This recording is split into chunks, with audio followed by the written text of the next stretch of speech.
chapter clicked in to College Volleyball Weekly on Viral Volley Media. Now here's your host, Rob on mic.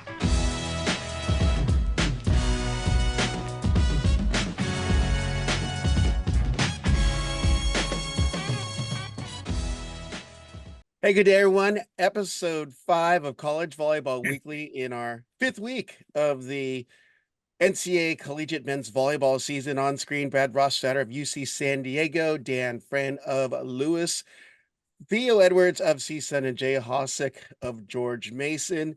Another exciting week of volleyball. I hate saying that. I feel like I say that every single week, but we got a new segment this week. It's called the Elephant in the Room segment, which means all the coaches on the screen in some way, in some form, were involved in one big top 20 matchup.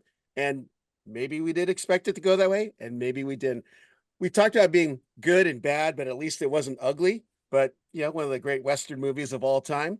But let's start with the most obvious one, the head-to-head matchup in the CVW head-to-head brawl between the Dan Aliens and the Mighty Hossicks.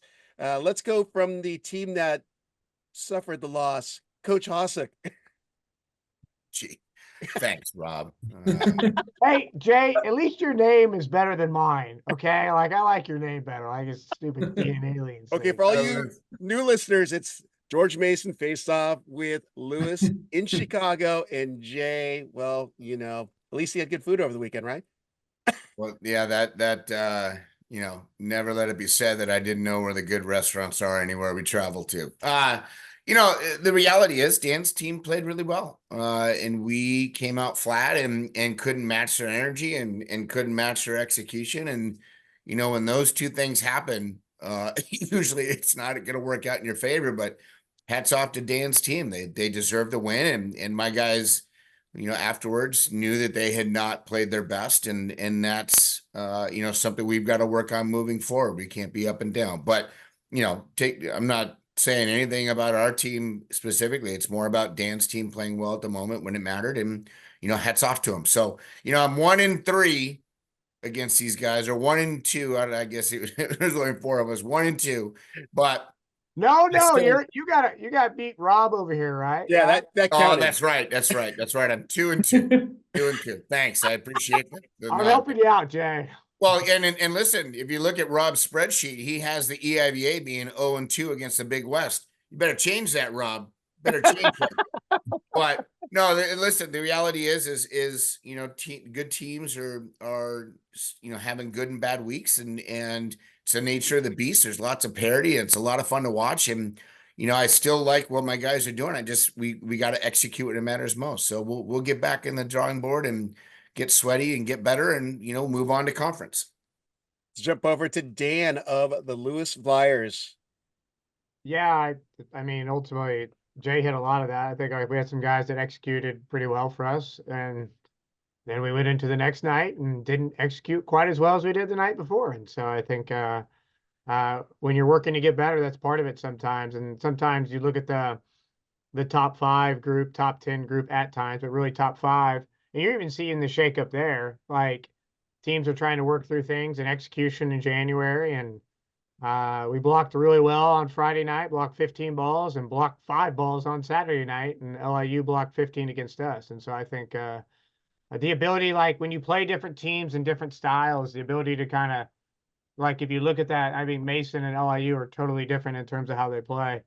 LIU executed really well with what they do, and we didn't adjust in that quick of a turnover. And I think you see that a lot of times if you watch matches, like, what are teams' tempos, or do they set inside or outside, or what types of players are facilitating as you watch and go through the season, and which teams match up better to other teams from that standpoint. So, but yeah, I mean, certainly a lot of great volleyball. And I'm like, Jay, we're back at the drawing board today with a quick turnaround to open up conference play on Wednesday and Friday. And so, like, we got to get after it. And, you know, he tells a lot about your team. How do you respond after, maybe Jay would say, how do I respond after this week? And we get into work this week, and how do my guys respond this week in terms of maybe what they want to get done? And so that becomes key as you're kind of getting better through the week.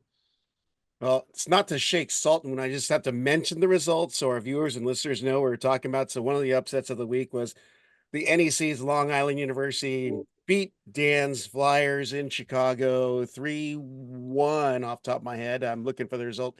But that was a back-to-back night after playing Jay's team. Is that correct? Yep. Yep. So for all you listeners, it's the adjustment afterwards, and that's a great point because the scheduling, sometimes you guys just have to turn around so quickly, and not fun, especially if you haven't seen a team. So um, let's go outsider perspective, the guys who haven't said anything yet. Any comments on their matchups of our fellow MIVA and EIVA representatives? Yeah, I think I said it in the beginning of this year. Parity was going to be a great way to describe this season. And I think looking at their matchup, but also looking at the wider men's volleyball across the country, Dan hit it on the head a little bit. We're seeing upsets all over the place. I think last year was a little bit unique. We had kind of a top 4, top 5 teams were pretty errorless. They played pretty impeccable ball most of the season, and where this year has been really unique. And obviously watching a team like UCLA drop the matches that they dropped, even a team as good as Irvine, who was figuring some things out early on, they dropped the match. And I think the really exciting part about this game, and one of the beautiful things about us moving to a top 20 is anybody in that realm, any one of those top teams, and even sometimes some that are just outside, right at that bubble. Long Island is a really dangerous team. Damon's a dangerous team. Lincoln Memorial, a really dangerous team. And those teams, even though they might be just outside that top 20, capable of playing some really, really great ball. And, there's times where you come out flat, or maybe the team doesn't play their best volleyball. But also there's just times when another team just plays really well. Right? They have somebody who wasn't on the scouting report who steps up, and and watching a couple of these matches, I felt like that might have been the case in some of these, where they had someone who played a really major role who maybe hadn't been playing one quite yet and started to settle in. So fun and exciting to see, and I think obviously to be continued as we watch these teams continue to move forward. Brad, anything to add on there? No, I think the biggest thing I'm seeing is just a lack of consistency in terms of how all teams are playing, whether it be, the top teams down all the way through the top 20 and receiving votes. There's some days where teams are serving well. Some days teams are passing well. Some days teams are good on offense. And I think last year we had a lot of consistency in terms of teams' identities and what they did. And we kind of knew, what UCLA would do, what Grand Canyon would do, what Hawaii would do. And this year it's yep, the right side could play well or not play well. And there's some consistent pieces, but there's a lot of more variance in the level of play and variety in the level of play and the 5 skills of the sport. So, it's learning what to do when one of those skills isn't firing, learning what to do when your opponent is firing in one of those phases, and for us right now, that's really what we're focused on, is how do we find solutions when a team is serving well, or when a team is attacking well on offense, or how do we take advantage of, the inverse of when a team's struggling to serve well from the end line. Great stuff. I was going to say we're going to stick with Brad, then stick it to Brad, because he's going to be our Big West rep for this week, because he's going to talk to the big upset, the early upset in the week of number 17 UC Santa Barbara defeating number 2 UCLA. And with UCLA coming in all mad and ferocious, they play his San Diego team. So why don't you speak to that, and I'll let the other guys chime in. Yeah. So Santa Barbara ended up beating UCLA in 5 sets. All deuce set. And all games were deuce sets. I think the first one was 29-27 or 30-28. 30-28. 30-28. So, and Santa Barbara, Gaucho Bianchi got 60 swings and just was an absolute tank and was putting away a ton of balls. And Santa Barbara did a great job defending, specifically defending Merrick McHenry, and creating a lot of nice digs and opportunities out of that were able to really slow down. And then, Santa Barbara had some well-timed ace, whether it be Jack Walmer, their setter, or Sam Collins, obviously with the walk-off ace tagging the end line, is pretty impressive. So Santa Barbara played great on defense, and really led to them creating a lot of frustrations, a lot of struggles. And then UCLA bounced back the next night, coming down to San Diego. And definitely they were fired up and ready to redeem themselves against another Big West opponent. And, they didn't serve great. Apart from Andrew Rowan and Ito David had one great serving run. But we weren't able to take advantage of some of those areas. And so some of those facets. But on our end, we had an amazing environment. We set an attendance record with 2,400 plus fans and students in the stands, which was pretty great for us. And we continued to battle and continue to fight and let a second set slip away from us when we had a lead in the 20s that Andrew Rowan ended up going on a serving run that a lot of us have experienced in some way because he's a good player. But yeah, it was really good battle and, great for the Big West, getting that win over UCLA with Santa Barbara and then us letting a few sets slip away. Yeah. Little side note, Sam Collins, a walk-off ace guy for UC Santa Barbara, is a pretty kicking DJ. You ever jump on his feet? Jay went powered out apparently, or didn't like what we were talking about. So he's saddened from the loss to Dan on screen. So he jumped off. But yeah, funny. Sam Collins is a DJ, but then also I'm surprised you only mentioned Ito David and Andrew Rowan because Ethan Champlin hit 519 with 17 kills against you. I was like, man, that was a silent 519 that he hit. He was ready to come home. He's back in his hometown, he's from San Diego. So he played great. His high school was out in attendance too. But yeah, I mean, he played great. Their whole Didn't he team. libero though against Santa Barbara?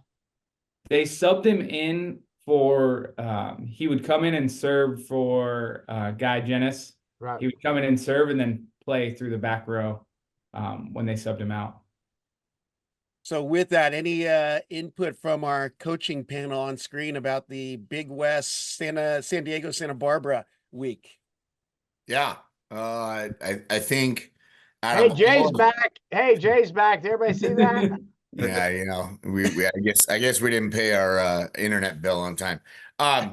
For me, I out of all the upsets that happened, I think this is the biggest one, but not because Santa Barbara, is not a good team and they happen to walk in and sleep one over on UCLA. I think it's because it was at UCLA, if anything. I mean, UCLA at home is pretty tough and Pauley Pavilion's a pretty nice place to play. And I think to me, that is probably the more discussion point than anything else. And the fact that all deuce games, I mean, the margin for error, and I know all the coaches on the screen, we all talk about with our teams, the margin for success and the margin of error is so small that any little challenge or any little mistake or any little overpass or, a missed swing, that could be the game. And this match is really indicative of that. So hats off to Rick and his crew. I mean, that's a big win for them. I don't know the last time that they beat UCLA in Pauley Pavilion. It may have been last year. It could have been 10 years ago. I don't know. But that's a big win for them. So my comment, and this is typical of John, though. I mean, he's moving the lineup. You know what I mean? He's moving pieces. And so you look at a lot of us and our main 6, 7 guys are our main guys. We might have one piece here or one piece there. But he probably moves it a little bit more than everybody else does. And so sometimes I think maybe that can throw a little flow off what you might think, but he's talented enough to do it. And I think it'll pay off dividends down the road when it matters for them. Do you know what I mean? Like trying to figure out the libero or who the L2 or the L1 is, and all phenomenal athletes. And so I think it'll be interesting as he gets into conference play and okay, hey, who is the main 2 guys with the libero and maybe the next guy to come off the bench, or what do those initial pieces look like? And maybe it's a matchup thing for him, but just, I think he's one of the guys in programs that can do that a little bit more than everybody else. Theo, as the other Big West coach, anything to add on that topic?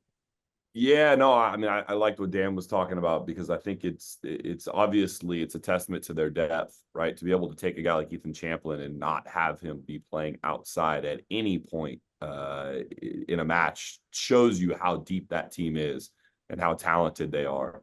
But I thought this was a huge win. I think that there's going to be a lot more talk about Bianchi as the year goes on. And, myself, Jay, and obviously Brad had an opportunity to see him live when we were up in Santa Barbara for the A6 Invitational, but he is one hell of a player. And not only is he efficient, not only does he have a great arm, not only is he a guy who plays with a chip on his shoulder, but I think that he can sustain high volumes of sets, and he can play night in and night out, which, we've seen for many, many years. There's some guys who maybe are really big and super physical, but the back-to-backs are a challenge or things of that nature. Bianchi's a guy who we've seen now multiple times take 60 swings, 58 swings, 64 swings, and put up some huge numbers and be really efficient. Only 7 errors on 60 swings. So really, really efficient. And I mean, just incredibly impressive. That was a great win for Santa Barbara. Well, it's a great transition because that brings us to the mighty the San Fernando State Theoites, who had a great 2-0 week, upsetting number 11 USC. I'll let them talk about that, and also finish the week with a 3-0 win against Central State of the SIAC. So why don't you speak to that, Theo? Yeah, it was an interesting match. We went to obviously we went down to USC, and USC does a really great job in terms of putting on that match, and they've got their band going, and it's just a really great environment to play in. Good for men's volleyball. But I thought we went down there, and for stretches we played really well. And for stretches USC played really well. And obviously they've got some really, really talented players. And if you guys had an opportunity to watch the match, I mean, we played pretty tight for the first 3. In the 4th set, we were up 2-1, and we came out incredibly flat and really struggled from the service line, and honestly just didn't play the best version of our ball that we can play. And after that, we had to kind of regroup, and we came out in the 5th set, and we looked like a completely different team. It looked like a different roster, a different personalities. I mean, it was top to bottom, just a completely different version of us. And, I thought USC did some really nice things and made some nice changes, and we just ended up taking it to them in the 5th. And oftentimes, that 5th set can be a little bit of a coin flip, just depending on who can catch that momentum early, or maybe have 1 or 2 serving runs that kind of make the difference and separate us. But Kyle Hobus was fantastic. He's had kind of a slow start to the year. He hit 400 that night and was by far our most efficient point scorer, and had 23 kills and played really, really fantastic. And thought Donovan Constable was really good too. Some of the setting choices that he had made earlier in the year, and specifically, I won't talk about the George Mason match, but that might have been one that I was a little bummed about in terms of his performance. But he did a really nice job, and so I was really proud of our guys. Well, Theo, you can't hide Jalen Phillips just because you don't mention him in your report, because he's been on fire for your guys. Yeah, Jalen's playing great, man. He's a great volleyball player. But he has been playing great since the first match of the year. I don't know that he's had a match under 300 since we've started the season. Kyle Hobus was just the guy that he's been a little flying under the radar, and a great volleyball player, but just has had a little bit of a slow start. And he was good once he saw his brother across the net. He was like, okay, it's time. All right, gentlemen, chime in. Yeah, I'm gonna do 3 things. First of all, I don't know if I like the name Theoites. I think we should call them the Fighting Nordoffs. That's my favorite. Second of all, I think Theo in the future needs to call up every gym he's going to play in besides his own, to make sure that the height requirement of the ceiling will fit Jalen and the jump that he has, because the kid's going to hit his head on a couple of rafters in the next couple of weeks. I think he touched, last time I checked, 16 feet, which is pretty good. It's above average. Lastly, I called it last week, the Brothers Hobus match, and Kyle had one heck of a night. Had 23 kills at 395. And when you're playing against your brother on the other side of the net, there might be a little added urgency, but it was a fun match to watch. And listen, I know Dave Hunt used to talk a lot about this last couple of years. It's interesting to see what coaches do in the next set, whether they win or lose. Do they stay where they're at? Do they flip the dial a little bit? Do they make an adjustment here and there? And Theo self-admittedly said, hey, it wasn't their best set coming out in the fourth, and look what he did in the fifth. So I don't know if he did anything different, but what I do know is that his guys responded really, really well, and took it to a good USC team. USC's not a bad team. And so it's a good win for Theo and his crew. Yep. Anyone else? Well, I feel like the MPSF was leading the MPSF Big West race, so I think Theo helped out his group. Do you know what I mean? In terms of, so, yeah, I don't know what do you have that official count, Rob, between those two right now? Yeah, this is the first year I haven't done it, and of course, it's the one that's probably the tightest. Which I probably should go back and look at the results. But I Next know week, the Big Rob West with a wasn't very conference well. update. Yeah. The Big West would love for me to do that update if they're winning. Well, the Big West Conference called a meeting. They said Rob on the podcast said that we are not better than the MPSF, and the Big West coaches were really upset, and they decided to turn the tide a little bit. Well, it's all good stuff. I mean, I'm telling you, so after seeing USC at the first point that week, Jack Duker and Dylan Klein are beasts. Wes Smith, I didn't know he was listed at 7 foot. I mean, he played, I know he's big. I just didn't think he was 7-footer, but he is stinking good. So, I mean, that is a quality win. And I really felt USC coming out of that weekend was in a really good groove. And the fact that you got them while they're in that groove was pretty amazing, Theo. I mean, they're playing good ball. So, which means you're playing good ball as well. Wes Smith, if he is set properly and his spacing is correct, there's almost no answer for what that guy brings to the table. He's contacting the ball at such a high point and is just so big and so physical. Yeah, we slowed him down a couple of times, but I honestly felt like they were more setting mistakes than they were attacking mistakes. Yeah. One of the other results I've kind of saved for last because there's so many interesting storylines that go along with it, but it was Penn State, number 9 Penn State, upsetting Ohio State, not once, but twice last week. So let's go ahead and we'll start with Dan on this one, and we'll go around the horn. Power to the little guy, Valenzi. He's my guy, by the way, so nobody gets to take him. Do you know what I mean? And so, like, look how you're inserting him early on. Yeah, guy hit 370, but I mean, just solid. Do you know what I mean? But I got to coach him on the beach too. He's a heck of a player, and so I mean, certainly there were other pieces, and maybe no pasture on the first night, and maybe not a totally healthy pasture on the second night. But kudos to Penn State. I mean, they went from Texas, and they were 0-2 and didn't win a set. 0-6 in regards, and came out and they're playing the new number 1. They don't care what's going on the other side of the net. And Toby did some really nice things. And you got Valenzi, who's just a rock for them, and Merck, who's a stud libero, making 2 key digs to turn the game on the first night. You know what I mean? And so, and Schwab, who's a freshman setter, running the reins, and so, and learning by fire. Do you know what I mean? So I think that's a team that you watch, and they're just going to keep getting better, because I think Schwab's going to keep getting better and keep figuring it out with some of these pieces. And certainly Kerr on the back pin balances them out. But they might be a little undersized on the front pin at times, but they can ball control and play defense, and they'll put the ball on you consistently too. So, well, I just wanted to add your boy Michael Valenzi, 5th set yesterday, 4 clutch kills to keep it tied up with Ohio State, and a monster. Another sideline there. Pav makes the adjustment, switches setter to Luke Snyder midway through the 3rd set, and to start that reverse sweep. It was the kid's birthday yesterday. So good stuff. But let's let the other guys jump in there on that. That's what I was going to add. Like, part of with having the young setter, so having someone, Luke Snyder, who's been in the program, I think it's his 3rd year now, like having someone who's able to step into that role and not skip a beat, and, you know, add a little bit, because having a young setter, it can be tough on them. It can be tough physically, mentally.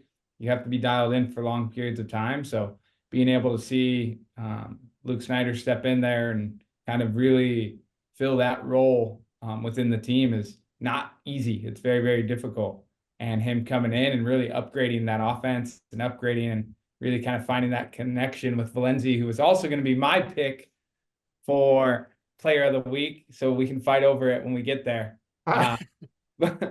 But yeah, I thought it was a very interesting match, and interesting to see Ohio State play 4 different outsides in these 2 matchups, with the first night going with Hurley and Putnam, and then night 2 going with Kyle Tooney and Pasteur.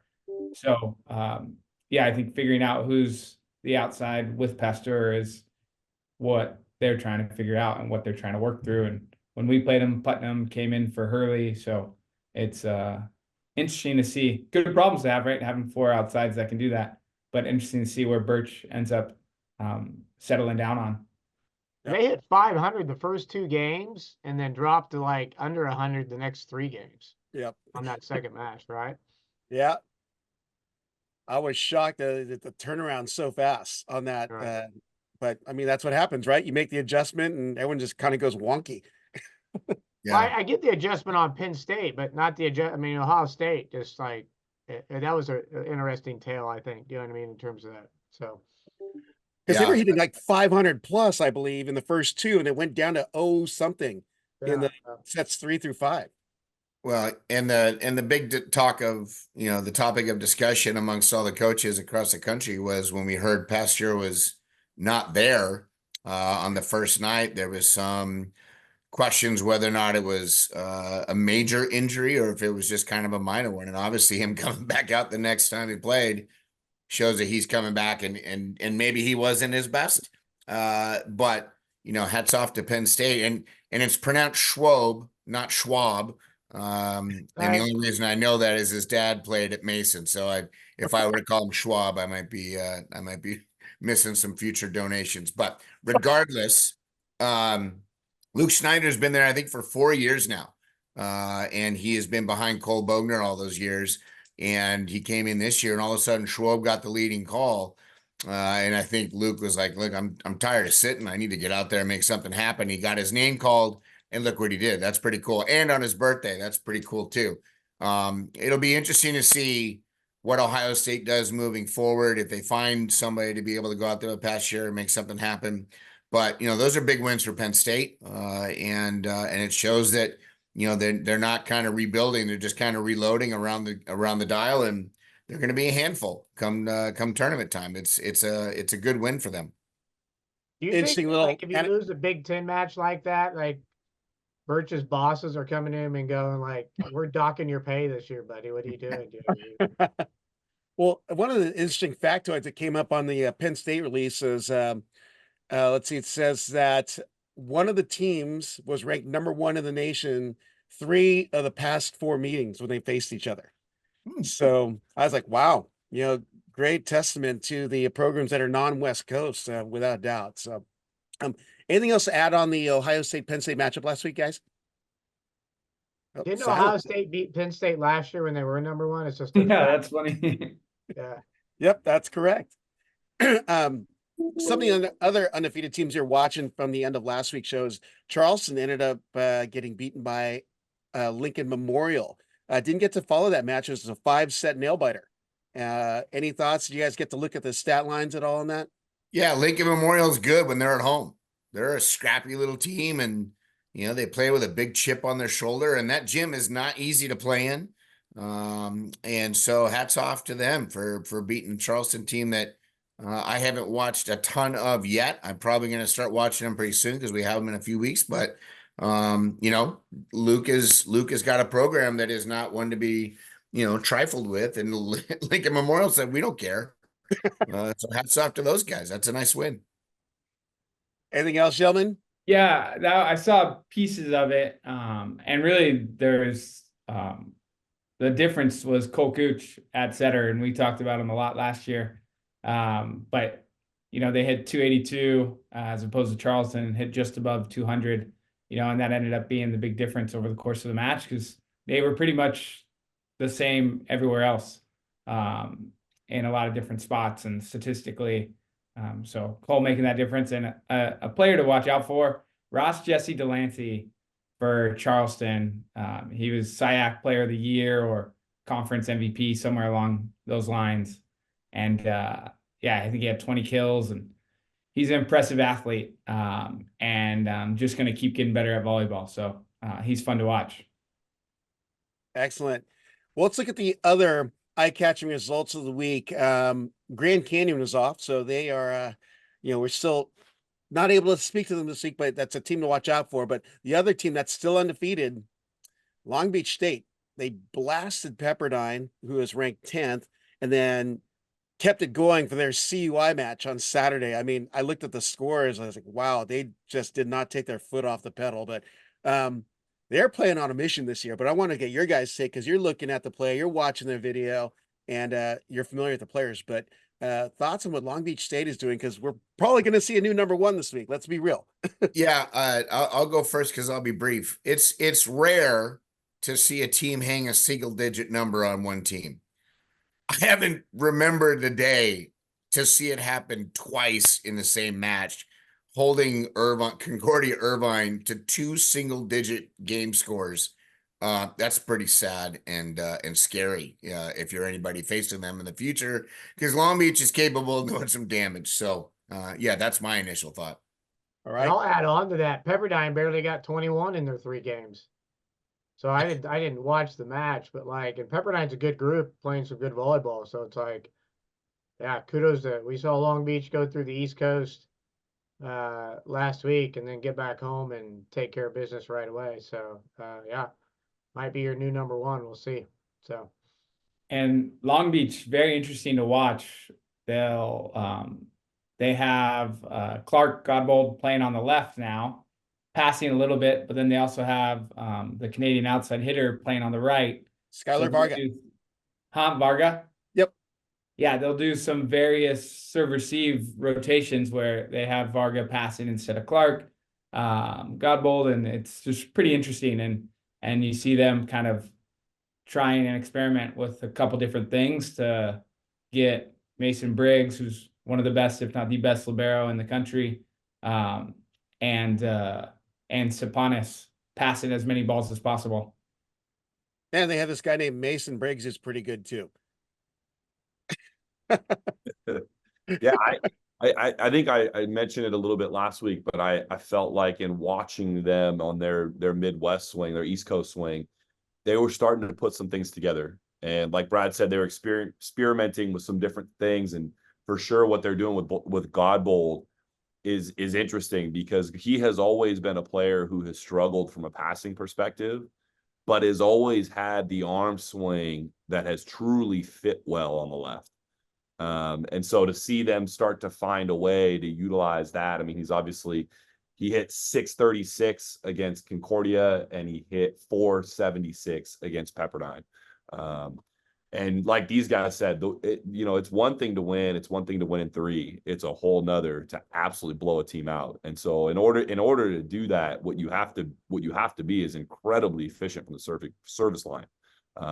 So not only putting on pressure to keep them from siding out, but continually not erring, very little misses, in order to keep those types of scores. And so, yeah, I think Long Beach is playing some really great ball, and I agree with Dan. There's a good chance this might be our new number one. Hopefully Long Beach gets the video up, because right now when you click it on Volumetrics, it has a Merry Christmas screen. That's all you get. So I guess Long Beach is still living in the holidays. Volumetrics is struggling right now. They've had some issues this weekend. So like we just now got some stuff corrected today for us. So we've had it struggling all year. Yeah, it's been a nightmare this season. Yeah. Message to Volumetrics: 4 legit complaints on the screen right here. Well, the good news is they respond to your emails real quick. It just might not be the answer that you're looking for, but listen, more teams have it. That's good. So, hopefully we'll get it fixed. Well, anything else on that topic? Because I definitely want to jump to another team, which I totally overlooked last week as one of the remaining undefeateds. A team by the name of the Stanford Cardinal, whom Theo will be seeing twice this week. So what's John Costi doing up north that's making them as good as they are? Who wants to jump in? They won't be undefeated after this week. Ooh! Oh, wow. Ooh. Okay, Well, Venmo account is at Dan Friend. I'll tell you what Costi's doing. He's got, 7 or 8 super seniors on his team, and they're experienced, and they've had, some rebuilding in recent years, and now he's reaping the benefits of all that work. So I think he's got good players in the right spots, and they're playing good volleyball right now. And do I think that Theo's going to go up there, the Fighting Nordoffs, and take one? It's quite possible. Anything else, gentlemen, on Stanford?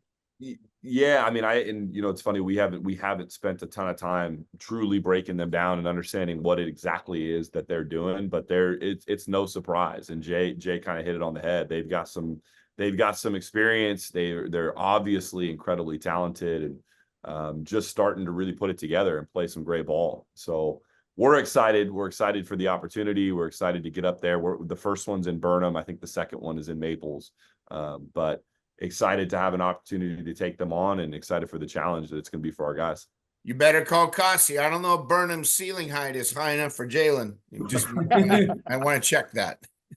I just want to add that no, Costi, I'm not giving the scouting report to Theo on screen, but it's a boy named Will Rotman who's playing some excellent ball, and I love watching him play because he's so fiery, and man, that kid's got a cannon for an arm. But the favorite guy I've been seeing that's new on the court, a guy named Mo Wag, I've been seeing on his social feed. Mo Wag in the house. That's Moses Wagner playing opposite for the Cardinal. So, and in having a solid middles in Gates, and Adam Chang's really doing a good job. I mean, he's listed at 6'6", but I feel like he's playing much bigger than that and has great lateral movement. So seeing what he's doing on the block for the Cardinal, excellent stuff. So he could have a better call name though. It should be Mo Swag. Maybe they'll update it. Jay said Mo Swag. Just say it's a fine name. Don't send me hate mail. I'm just. So the other team that's in the top 20 haven't really spoken about was number 4 Hawaii. They stepped up and beat Rock's PFW team and Donan Cruz's 15th ranked Ball State Cardinal. Any thoughts on those matches? Nope. Straightforward win. Alakai Todd, though, after seeing a lot of stuff from their new opposite, Luis Sakonoko, get some great highlight reels for social and just play some good ball. Alakai Todd comes out with 1 or 2 errors in 2 matches and blasts like over 500. So, I mean, Charlie's got some pieces that he can just plug in and they're still going to be good. Yeah, Rob, I'm going to respect your segments, but he may be someone's player of the week. Thank God I'm 2-0 on your choices, because I got 4 other guys on my list, so I'm safe. Yeah, I think the more that Hawaii plays, the better they're going to get. And, it's similar to the Penn State situation, or when you have a young setter like Tread Rosenthal, who's obviously incredibly talented, he's only going to get better as the year goes on. And having coached him across the USA pipeline for the last, I don't know, maybe 4 years, that kid is incredibly receptive to changes. He's very capable at making adjustments and being under pressure. So I think the more that team plays, the better that they get. And Loyola is going to be really loving that they took that match away from them early on in the year. Good call. Anything else, gentlemen? I'm not trying to hide the UC Irvine team, but I think we could all agree that winning 1 in Provo is a pretty major feat, but winning 2, I was blown away. Listen, Rob, what is their win percentage in Provo? Like Irvine's? No. What is BYU's win percentage in Provo historically? I do not have that number on top. I heard that stat a couple years ago that was something like 92%. Winning there is near impossible. Listen, you can look on the screen here and see that 4 guys wear glasses, so we all look pretty smart. But even Theo, who doesn't wear glasses, but just as smart, because that's a good stat. Winning twice up at BYU, that's a tough gig right there. So hats off to Niff and his crew. That's a couple of good wins. Yeah. Well, everyone's talking about Hilaire Hanno and Nolan Flexen, but I think the guy's been flying under the radar. Sorry to do this to you, Niff, but Max Grigoriev has been maybe a 3-error opposite hitter who was a former middle last year, who's taking care of business and is a great option for Sheward, who's now running the offense for the guys. And shout out to Cole Power, had some clutch digs in the first night that saved the match for Irvine. I think Sherwood's the guy where it's like the guy goes from All-American libero and all of a sudden Sherwood's running this offense and just getting better, I think. And so yeah, fun player to watch. You know And, what I mean? and kudos to the kid with his beard. That's a strong beard game. Well, and what's really interesting about that situation, if you guys remember, Stewart was given an opportunity to set early in the year last year for Hawaii. And I don't know if you guys watched that tape. I know I clearly did. And he was really good. And like, Ball State. He's at yeah, Ball State. to a point where it was like, that's interesting. Like, this guy's obviously an incredible libero. Like, he could play setter. And I think the conversation was had with Charlie at the end of the year that he was like, hey, now that our top dog has left, I want to switch. And to see kind of, there's not a whole lot of transferring happening at our level yet. And a lot of that, I think, has to do with scholarship, right? Scholarship opportunities and the lack thereof. So the uncertainty about where you go and what you end up having to pay. But when he isn't given really an opportunity to be a setter at Hawaii, he switches over to Irvine, and it was just a matter of time. And I think Niffen handled it incredibly well in the sense that allowed Joe Carlo to lose the job first before giving Brett the opportunity. But there is a night and day difference between those two guys, even though size-wise, it's not night and day. They're both short. They're both not the biggest presence at the net. But the offense that Brett Stewart's running is really impressive, and he does a fantastic job. So got to give a lot of credit to him and his mission to not only continue his career, but want to do it in a different spot and do what it takes to make it happen. Pretty impressive. Yeah. Just a small note. So like BYU played 4 matches in like 6 days. Yeah. Yep. Like, I mean, I don't care who you are or what your depth is. Like, I mean, that's tough, whether you're at home or not. I just think that's and not taking anything away from your team, Rob. Like Irvine played well, but I just think it's a tough road to hoe when you're trying to play at the level with all these teams and all this parity right now. In terms of we saw that with Loyola go on that stretch where they were playing a bunch of matches and do some great things at Hawaii, walk into Stanford, and it was just tough. Do you know what I mean in terms of that? So yeah. That's the point, Dan, I was going to make is, and Niff is no stranger to scheduling like that either. A few years ago, he scheduled like 6 matches in 9 days and traveled 4 time zones. I mean, that's, and he's looking at his guys going, hey, figure it out. You're going to have to be tired when you're playing in the final. I think Theo hit on the head. I have some inside sources that were telling me that you're right, that Stewart was like, hey, at the beginning of that year, they were talking about what if Jakob goes down, who is going to be the guy? And I think Stewart was the guy that they were looking at, and he did a nice job. So I think they gave themselves a backup should what hit the fan. And I think you're right. Shuey at the end of the year was like, hey, I want to be the guy. And Charlie's all about, Tread Rosenthal. And unfortunately, I think Shuey said, I'm not going to go through this again, and got to a place where he's able to thrive, and kudos to him, and kudos to you. You'd also nailed it. I like talking about this. Niff did it the right way. Come in, battle. Let's see who is leading the teams and giving us the best, bang for our buck, so to speak, and let them just battle it out. And, Shuey won it.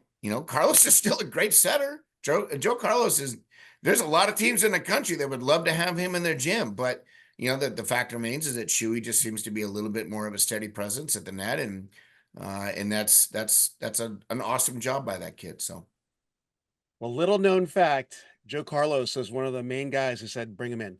So yeah, that doesn't surprise me at all. And I don't think it surprises anybody who knows him, and his family knows that he is an upstanding young man. And to hear stories like that does not surprise me at all. Yep. Well, we talked a lot about week 4 action, which brings us to our favorite segment of our guys trying to insert their players of the week early on in the conversation. But I mean, I feel like there's a lot. So let's go 1 or 2 again, as always. And we'll start. Who wants to steal first? I got it. I'm in. There we go. You're gonna love it. I got Valenzi, of course, and then I got Todd. Malachi Todd of Hawaii and Michael Valenzi of Penn State. There you go. Dan with 2 solid picks. That means no one else has to be player of the week. All right, go Brad. Last. I'm going to go last. I'm going to let okay, all I'll these go. guys. I'll bounce back from there.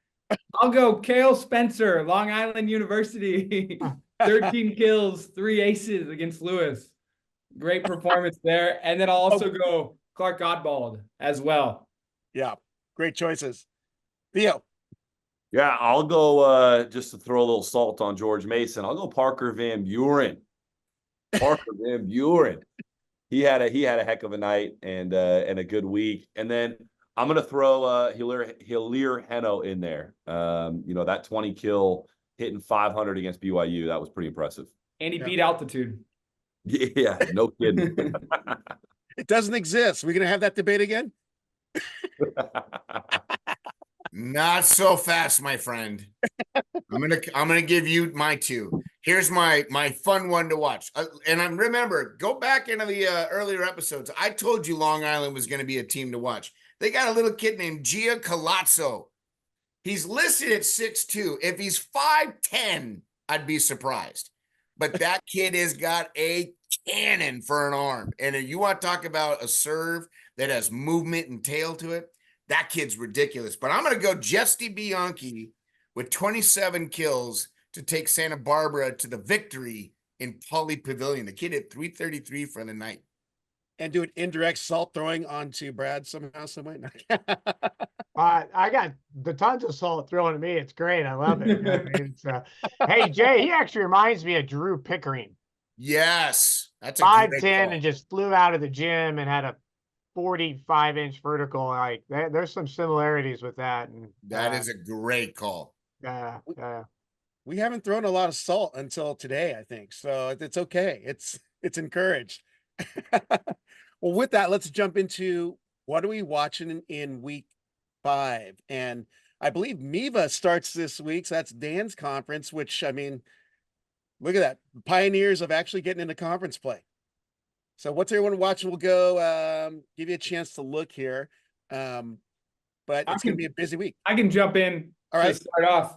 I think you nailed a little bit with Loyola Ball State, seeing that one. I think those are two teams that, with Dan as well and Lewis, those are going to be the top 3 teams. So seeing how those matches all play out in MEVA play is going to be really, really interesting and fun to watch. And then the other one we touched on a little bit, Pepperdine's making an East Coast swing. They're going out to Princeton, which will be a good one to watch. But I wanted to highlight Pepperdine versus Farley Dickinson. It is the Desi Strong Foundation game, and Matt DiStefano was a club director, club coach at ACAD Volleyball Club in Long Island. He ended up being diagnosed with cancer and absolutely transformed the volleyball community, transformed the Long Island volleyball community with how he attacked it and his "We Get To" motto. And just such an amazing inspiration, an amazing person that through that terrible news he got and until he passed, he was made a serious change and a serious impact. And Trey Cole, the libero we referenced last week at Pepperdine, was coached by him. Ryan Barnett, who's an outside hitter playing a little bit for Pepperdine, was coached by him. And obviously them getting to go back and be around a lot of their families is pretty special. So I think that's going to be a really, really worthwhile foundation event, and really glad that they all got that set up for Desi. Can you say that again one more time just for our listeners and viewers? Desi Strong Foundation game, Pepperdine versus Farley Dickinson, February 3rd. Excellent. Yeah, Rob, when you go to do the release, you do the photo with the players of the week. Can you put that logo in that, please? And see if you can And it's Fairleigh Dickinson, not Farley. My bad. But I like Farley a lot. Farley. Woo. Don't worry, Brad. Jay's all on us on our pronunciation today. He's all good. I love it. Good. I love it. Brad, you were fairly close, by the way. Yes. Oh, with that, we got to go straight to Theo. One Point watching this week. We got some good ones. UCI plays UCLA. That's going to be a hell of a match. I think it will have, for no matter how that goes, it'll be a discussion on this show, and I think it'll be really, really interesting. With the MEVA starting, we have Lewis taking on Lindenwood and McKendree. That'll be really cool. I'm excited to watch that. And then I got to throw one more in there. Long Island plays NJIT. And we didn't talk about NJIT yet this week, but they started to put some things together, got some victories under their belt, and they're starting to look like a pretty good volleyball team. So I think it'll be interesting. Long Island coming off the win over Lewis to see how they match up and what they look like against NJIT. Well, didn't Danny Congalvis of NGIT have a milestone victory this last week? 100 wins. 300 or 100 wins. 100 wins. Yep. So congrats, Danny, and Theo's watching out for you here. Let's go over to who wants to jump in there. It's me. Okay. I'm the last one. You're the last guy. I haven't gone yet. I don't count, Jay. Oh, Yeah. I thought you went. I'll go last. I thought you just said it at the beginning of the show, Dan. I just thought you were just throwing out whenever you want. Go ahead, Dan. You beat me. I give you the deference. That's After right. you- I got Stanford and CSUN. I already said it. You know what I mean? So those guys played twice. So that'll be great to see. And then I want to see Princeton against Santa Barbara. So, that'll be another good one just in terms of seeing Princeton as they got Pepperdine too. So they got a couple. But I think Princeton's group just keeps getting better and better. So that'll be good. All right, Jake. They took all the matches that I was going to say. I thought I had one that might have gone unnoticed. But I will say this. I think you're right, Dan. I think Northridge is going to take one this weekend. They might take two, but I know they're going to take one. I, too, am going to be watching Pepperdine at Princeton, but I'm going to be watching Santa Barbara at Princeton as well. Two beach teams playing against two New Jersey teams with a little bit of moxie over there. I like that. I'm going to be watching UCLA, UCI for obvious reasons. Lewis and Lindenwood is going to be a tough battle because Lindenwood's a good team, and I know they just lost this weekend to a team that maybe they shouldn't have. Long Island, I'm going to call it right here, is going to beat NJIT in 3. And the last one I'm going to watch, Penn State, Ball State, because Penn State is coming off a really big week. I want to know who their setter is going to be. I want to see the battle between Luke and Schwob, and I want to see which one Pav's going to pull out and see if Ball State can maybe sneak one past him. But those are the ones I'll be watching this week. We have 2 weeks off, so we're going to train for a little bit. Well, I'm going to insert one in there because I'm curious how USC is going to respond as they travel down south. Or actually, no, they travel down south to Brad and UC San Diego. That's not a home and home. I thought. No, they come down and then Friday we go up. Okay, I'm mostly missing one on my sheet that I sent out to you guys because I'm like, that's where I figured you would have 2 this week against them. But be interesting to see how you guys match up with them down there, and then after the response to losing to the mighty Theoites. So, with The that, Fighting Nordoffs. the fighting Nordoffs now. So with that, anything that we missed that you need to mention? One more time with the that match between Pepperdine and Desi Strong Foundation. All right, we'll put that on the graphic. And gentlemen, good luck this week, except for Jay because he's been golfing. Actually, it's too cold to golf, right? No, it was 78 degrees on last Friday. This Friday is going to be about a balmy 60. So we'll see. Maybe I'll get the sticks out. You never know. All right, gentlemen, appreciate everything you do for the game. I look forward to watching you playing if you're playing. And Jay will just be sitting back, eating some good food, and he'll be napping. So good luck, gentlemen. Look forward to chatting next week. Thanks for listening to College Volleyball Weekly. Be sure to follow Rob Aspero at the Rob on the Mic on Instagram and at Rob on the Mic on Twitter.